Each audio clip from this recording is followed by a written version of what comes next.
When I was 13 years old, I graduated from junior high. In my rural hometown of Chico, California, it was a big deal. All the boys wore suits and ties, and all the girls wore beautiful fancy dresses. My friends took me to a store, and I tried on the most beautiful purple dress you'd ever seen. It was fluffy, it was fancy, and it was perfect. I went home that day, and I asked my dad, "Hey, can I buy this dress?" And he said, "Nope, you will wear your suit that you made for your 4-H project." It was a white gabardine suit, and I had labored over it intensely. At 13 years old, you don't make a suit to wear it. You make a suit to prove that you have the technical skill to make a suit. I had spent weeks and weeks with my sewing instructor, Bobby, ripping out pieces of interfacing, ripping out lines of stitching until it was finally right. The suit, to me, represented work. Like any typical 13-year-old girl, I just wanted to be like my friends. Everybody wore these beautiful, fluffy dresses. So I got into a huge argument with my dad. "You don't understand? If I wear that suit, I'm going to look like a total weirdo." "Nope, you're not getting the dress. You'll wear your suit." And I said, "No, really, you don't understand. What you wear at an occasion like this makes a statement." He just laughed. And this is what I wore to graduation, the hated suit. I looked like a 40-year-old divorcee. I will admit it. But what I knew then, at 13 years old, was that clothing conveys meaning. Clothing is a language. Now, I am a costume designer for film and television, and I use that language every day in my work. The language of clothing is specific, persuasive, impactful, and totally silent.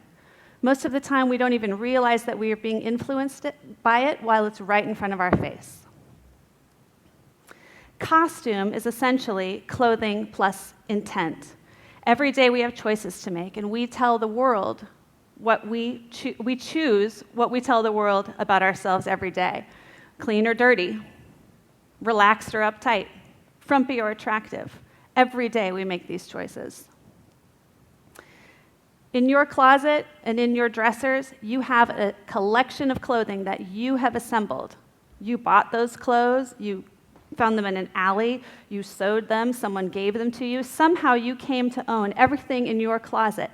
And from those clothes, you choose to tell the world a little bit about yourself every day.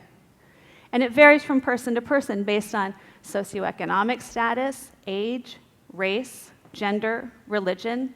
Everybody's closet is different, and everybody has something different to tell the world. Clothing also has emotional attachment. I wore this dress when I met Jeff. I was so young, and there was so much life in front of me. Or, I was wearing this vest when the tornado hit. It's the only thing I had left after the storm. Clothing is a visual reminder of our memories and our emotions. For each person, clothing then becomes a codified and complex language. Clothing is a physical representation of memory or feeling in that sense. Objects have meaning. We all have a story to tell, and if you look closely, you can gain a lot of insight into people by the sartorial choices that they make.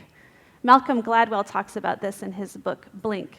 He talks about something called rapid cognition, and that is that we take in a huge amount of visual information in a very short time, and it enables us to make value judgments about everything that we see in an instant without processing.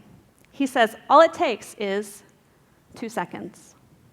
In 2 seconds, we can ascertain the age, sex, socioeconomic status, race, and occupation of the person standing before us.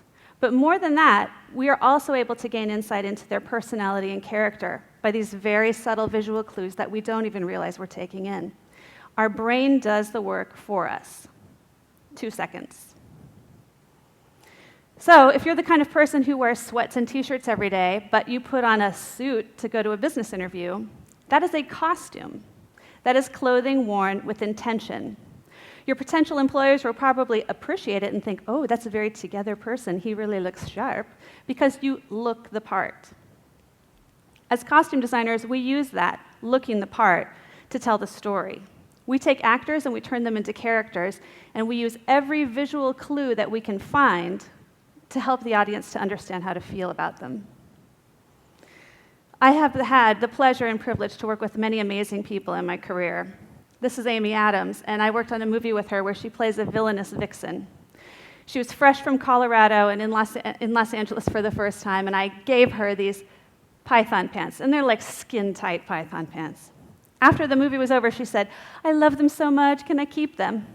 And I was like, what?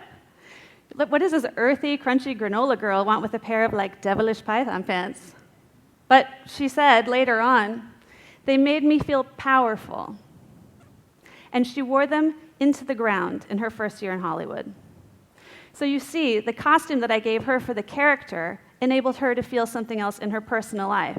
The costume gave her permission and incentive to explore that feeling on and off the screen. I love designing costumes, and I can't imagine doing anything else with my life. But it can be tough. Why?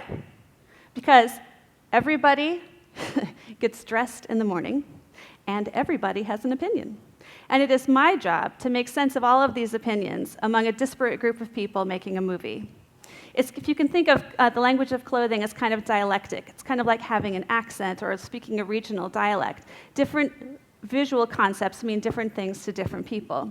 So my job is to fuse them into one idea. First, we start with a script. We break it into tiny pieces, and we look for little spots in the film, in the story of the film, to tell the story of the actor. How does the character grow? What do they learn? How does their experience change them? And how can we maximize those pivotal moments with costume? For example, in a movie I designed called The Cooler, I take the character of Bernie from a loser to a winner. It's the same gray suit, just 2 sizes too big when he's losing, and a perfect fit when he's winning. It's a subtle change, but it influences the way the audience feels about the character. We also work with directors, and I ask them so many questions that they find me quite annoying most of the time. And the questions include things like, what kind of a person is this? What's their backstory? What motivates their choices? How do you want the audience to feel about them? And how can I use those crucial 2 seconds to let the audience know how to feel about them as well? We work with actors very, very closely, and they have to get in and inhabit the skin of the character. As a costume designer, I'm the one providing the skin. I have to ask them, what feels right? Do those shoes make you walk differently? Does that jacket give you a sense of authority? Do you see in the mirror the character that you're trying to portray? We're very lucky in the costume department because we are in on the ground floor for this magical transformation from actor to character and from clothing to costume. We work with a lot of producers as well, and producers foot the bill for movies, and as such, they get a say in a lot of departments' work. And they should have a say. They're the ones shepherding the project from beginning to end. But as you can imagine, a lot of producers, a lot of opinions about costume. So it's my job to distill all of those ideas and different opinions into one cohesive concept, not just for one actor or one character, but for every single person who appears in the movie. Also affected are we by issues like time and money. We never seem to have enough prep time, and we are always just skidding in right under the margins of our budget. It's not easy. Ultimately, our goal is for you, the audience. We need to look at the world and deconstruct it in order to be able to reconstruct it for you to understand the characters and how to feel about them. Let's look at how this works. Who's my friend and who's my enemy? In a situation like this where we have soldiers, it's pretty obvious. It's the uniform, the costume. Kind of important in a life or death situation? Maybe. We consider things like silhouette. We know this woman's a doctor. We look at her coat and we go, oh, that's it. But look closely. Look at her shoes. Look at her posture, the serious cut and color of her clothes underneath it, the hair, the jewelry, the spectacles. Everything about her fits the visual coding of what we consider to be doctor. The white coat registers first because it's an icon, but the details fill in the blanks.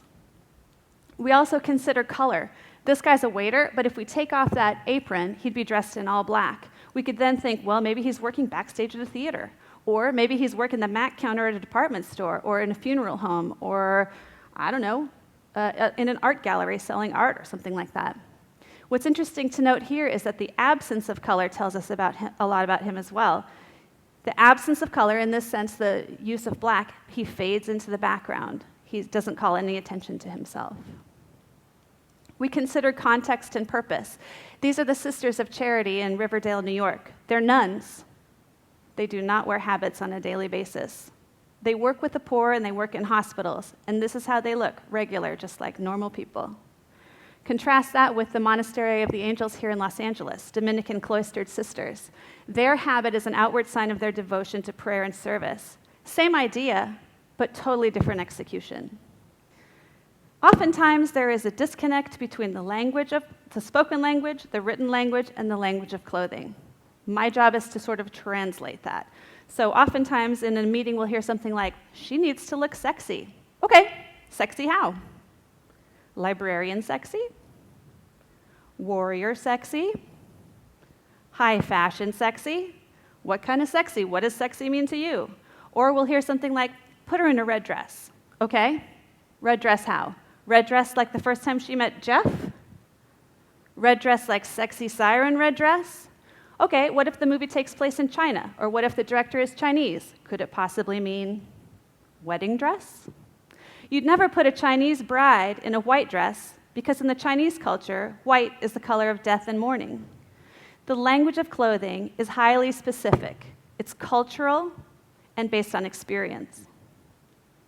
Words get in the way of our work.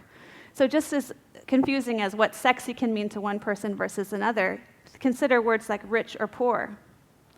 Language of clothing is contextual to the individual, and it needs to be translated.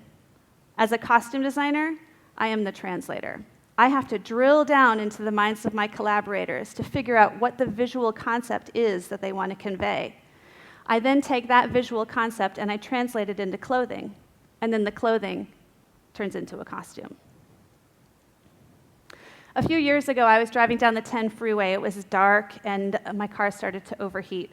I pulled over in a not-so-great part of town, and I called AAA. The guy shows up, hooks up my car to his truck. I get in the cab with him, and we take off down the 10 freeway. A couple minutes later, my phone rings. Hey, it's AAA. Where are you? I said, I'm in the truck. What truck? We're here at the location. Where are you? And I said, I'm in the truck with the guy. And they said, that's not our guy. You need to get out of the truck right now. He was wearing a uniform with a AAA patch. I was fooled. I am a costume designer, and I was fooled. In the crucial 2 seconds that it took me to make a judgment about that guy, I was wrong.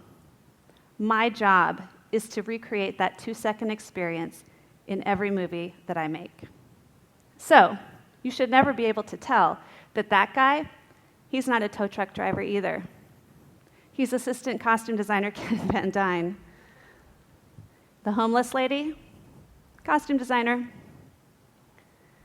The tornado-torn farmer, assistant costume designer Michael Crow. The swarthy Italian, costume designer. The businessman, costume designer Carlos Brown. The flapper dancer, Ruth Carter. The soldiers, Sam and Eladio from Costume Rental Corporation. The doctor, costume designer Michelle.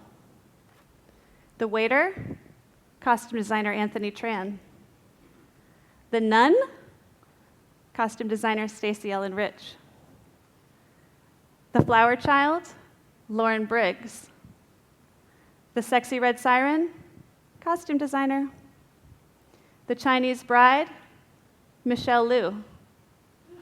The woman in the burqa, that's me. Thank you very much.